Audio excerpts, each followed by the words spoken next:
आप चाहते हैं कि आप जब आपको टॉपिक पढ़ाया जाए तो आपको कुछ समझ तो आए कि भी पढ़ाया क्या जा रहा है, किसके बारे में बात हो रही है। ऐसा नहीं कि टीचर्स बस हवाइयाँ उड़ा के जो है वहाँ से निकल जाए और हम ब्लैंक ही रहें। तो ऐसा आप नहीं चाहते। बोनस पॉइंट ये है, अगर आप यहाँ तक आए हैं तो आपको एक बोनस पॉइंट ज़रूर मिलना चाहिए। बिस्मिल्लाहिर्रहमानिर्रहीम, अस्सलाम वालेकुम, this is doctor Irtaza Rahman. तो एक क्वेश्चन बहुत ज़्यादा मुझे पिछले दिनों रिसीव हुआ है कि सर MBBS में आने के बाद हमसे टाइम मैनेज नहीं हो पा रहा। तो जब बहुत सारे बच्चों का सवाल मेरे पास ही आया और बहुत ज़्यादा बच्चे परेशान हैं इस हवाले से, तो इसलिए मैंने सोचा कि एक वीडियो बन जाए ताकि सबको उनका जो है वो जवाब मिल जाए। लेकिन ये बता दूं कि तमाम जितने भी आपके सवालात हैं, हो सकता है इस छोटी सी वीडियो में मैं तमाम बातों का जवाब ना दे सकूं।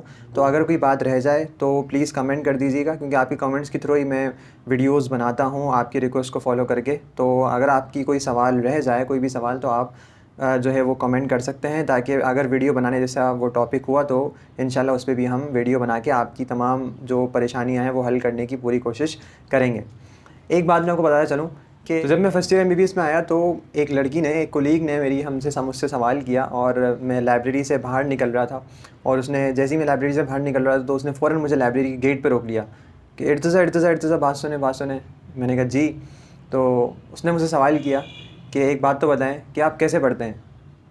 सही है, क्योंकि वो भी पढ़ने वाली थी और वो मुझे देख रही थी कि भाई ये हर सवाल का जवाब दे रहा है। जब भी प्रेजेंटेशन के लिए बुलाओ तो फ़ौरन ये चले जाता है उठ के, नंबर जिसके अच्छे आ रहे हैं। तो इसीलिए वो जो है वो बहुत ज़्यादा क्यूरियस थी कि भाई मैं भी इस तरह पढ़ सकूं, किस तरह कोई ख़ास तरीका है इसके पास पढ़ने का, कोई कौन सा वजीफ़ा ये कर रहा है, ठीक है, तो मैं भी वो कर लूँ। तो मैंने उसको एक जवाब दिया जो कि मैं वीडियो के एंड में बताऊंगा, क्योंकि वो एक पॉइंट अलग से रखा हुआ है, तो मैं चाहता हूँ कि उस पॉइंट के साथ ही जवाब भी आ जाए। अच्छा, पहला स्टेप आपको ये फॉलो करना है MBBS में कि always select your books first. देखिए, आपका कोई भी ईयर हो, from first year to final year, सबसे पहले आप जब आ चुके हैं MBBS में, सबसे पहले आपको अपनी वो बुक्स सेलेक्ट करनी है जिसमें आपको मास्टर बनना है।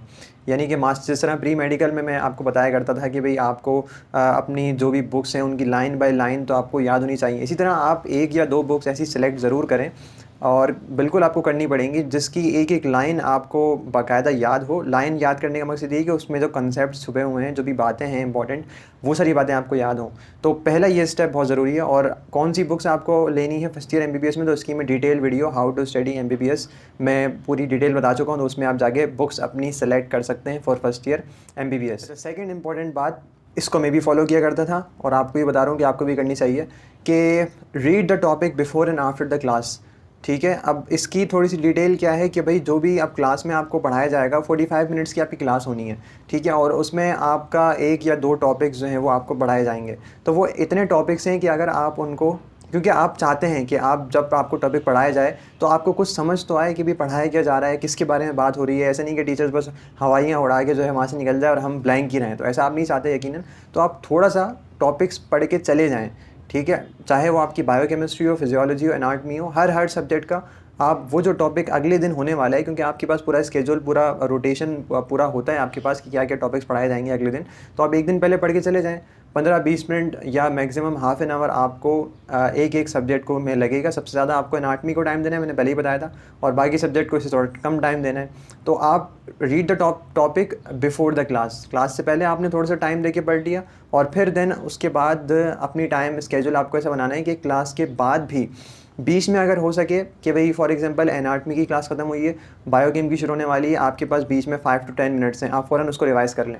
एक दफ़ा आपने तब रिवाइज़ कर लिया, या फिर आपको अगर ज़्यादा गैप मिल गया है, लाइब्रेरी जाने का टाइम कभी कभी मिल जाते तो वहाँ पे जाके आपने उस टॉपिक को रिवाइज़ कर लिया, या फिर आपने घर आके या फिर हॉस्टल जाके उस टॉपिक को आपने रिवाइज़ कर लिया। तो जितना आपको टाइम पहले फॉर एग्जांपल एक को हाफ एन आवर लगा था आपको बिफोर द क्लास पढ़ने में, अब आपको हार्डली 10 to 15 मिनट्स लगेंगे, और वो टॉपिक आपके लिए लॉन्ग टर्म मेमोरी में सेव हो जाएगा। तो ये बड़ी इंपॉर्टेंट चीज़ है। अब टाइम मैनेज करना इतना मुश्किल नहीं है, लेकिन ये सेकंड वाली टिप को फॉलो करना बहुत ज़रूरी है।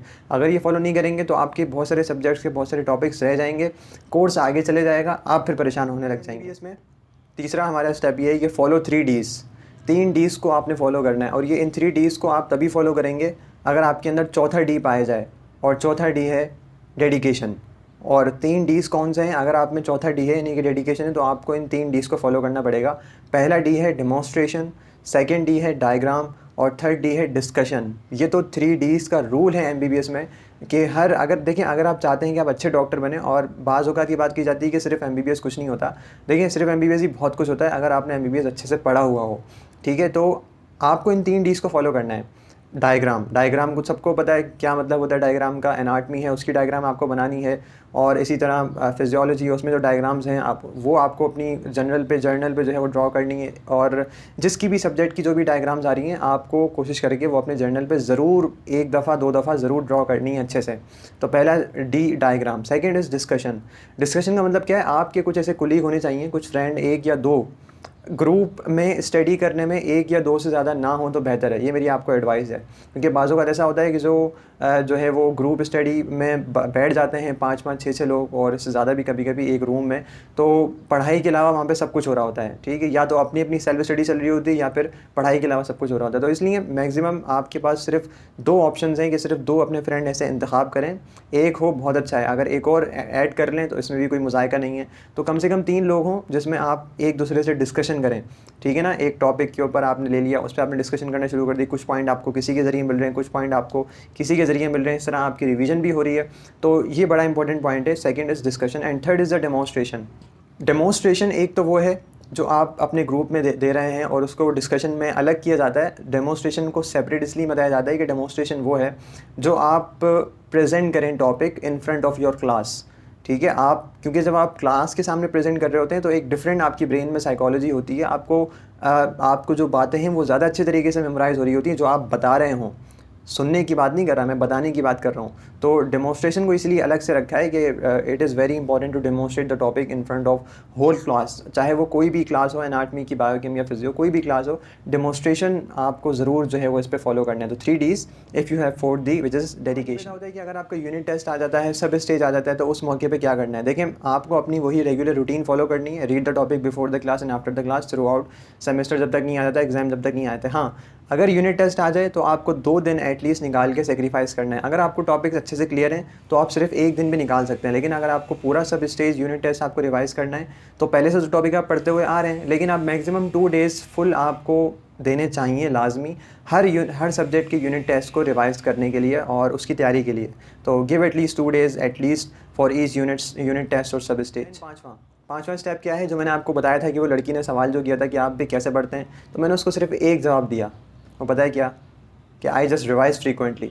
मैं रिवाइज़ बहुत करता हूँ, और रिवाइज़ करने में जैसे कि ज़्यादा टाइम नहीं लगता इतना, ठीक है। क्योंकि मैंने पहले ही कहा कि पहले जो आप टॉपिक पढ़ चुके हैं तो बाद में जब आप टॉपिक पढ़ेंगे तो बड़ा आसान हो जाएगा। तो इसलिए फ्रीक्वेंटली रिवाइज़ करने में ज़्यादा टाइम नहीं लगेगा। फॉर एग्जांपल, एक टॉपिक आपने 1 हफ्ते पहले पढ़ा है, अब आपने 1 हफ्ते बाद उस टॉपिक को आपने पढ़ लिया, अब आप उस टॉपिक को तीसरी दफ़ा पढ़ रहे हैं। पहले आपने before the class, after the class, अब आप उसको 1 हफ्ते के बाद तीसरी दफ़ा पढ़ रहे हैं।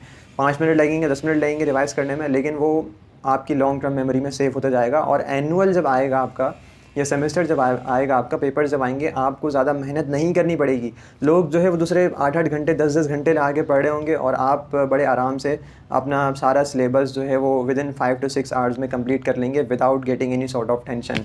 तो ये रिवाइज फ्रीक्वेंटली वाला मेथड अपनाएं, तेज़ी से रीड करना सीखें। मेरी यही रीज़न थी कि बार बार रिवाइज़ करने की, बहुत तेज़ी के साथ रीड किया करता था। तो रीडिंग स्पीड किस तरह बढ़ाते हैं, how to increase reading speed, इसके लिए सेपरेट वीडियो है, वो जाके देख सकते हैं।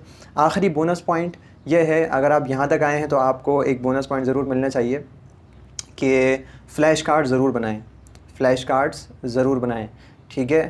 फ़्लैश कार्ड्स जो है वो उसका एक प्रॉपर मेथड होता है। अगर आप वो कहीं और जाके देखना चाहें देख सकते हैं। और अगर मुझसे पूछें कि मैं किस तरह बनाया करता तो मैं उसके लिए अलग सेपरेट वीडियो बना दूंगा, टाइम जो है वो ज़्यादा हो जाएगा अगर मैं वो बनाने शुरू करूँ, लेकिन फ़्लैश कार्ड्स लाजमी बनाने हैं। So thank you so much for watching. इंशाल्लाह will meet you in the next video. तब तक के लिए अस्सलाम वालेकुम एंड अल्लाह हाफ़िज़।